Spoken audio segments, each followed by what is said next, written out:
अस्सलामुअलैकुम। दुनिया भर की ताज़ा तरीन खबरों और करंट इशू से बाखबर रहने के लिए हमारे साथ रहें। रुख करेंगे खेलों की दुनिया का। के न्यूज़ चैनल की रिपोर्ट के मुताबिक पाकिस्तान क्रिकेट बोर्ड ने डोमेस्टिक क्रिकेट मैचेस को भी लाहौरियों के लिए बवाले जान बना दिया। डोमेस्टिक क्रिकेट और सिक्योरिटी प्रोटोकॉल, इंटरनेशनल खिलाड़ियों वाला लोकल खिलाड़ियों की आमदोरफ्त के लिए सदारती प्रोटोकॉल, शहरी घंटों ट्रैफिक में फंसने लगे, हुकूमत से मैचेस कहीं और मुंतकिल करने का मुतालबा कर दिया। तफसीलात के मुताबिक कज़ाफी स्टेडियम में रीजनल T20 के मैचेस का आगाज हो गया, लेकिन इन मैचेस ने शहरियों की जिंदगी अजीरन कर दी।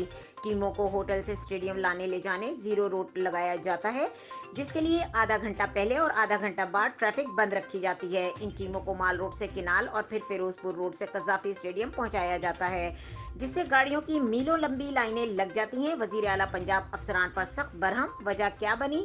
क्रिकेट बोर्ड की जानिब मुनक्कद कराए जाने वाले इन मैच में लोकल और क्लब लेवल के खिलाड़ी हिस्सा ले रहे हैं।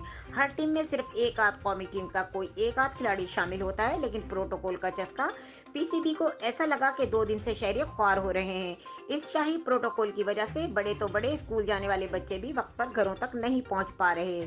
लाहौर में राह चलती लड़की को हिरासत करने का एक और वाकया सामने आ गया। दूसरी जानिब लाहौर हाई कोर्ट के जस्टिस शाहिद अकरम ने आवाम की परेशानी को बर वक्त नोटिस लेते हुए कहा कि क्रिकेट बोर्ड और आला अफसरान से पूछ लिया है कि डोमेस्टिक सतह की इस टूर्नामेंट के लिए शहरियों को किस कानून के तहत परेशान किया जा रहा है और ट्रैफिक बंदिश से पोल्यूशन क्यों फैलाई जा रही है। मजीद खबरों और अपडेट के लिए देखते रहें के न्यूज़ चैनल इंटरनेशनल।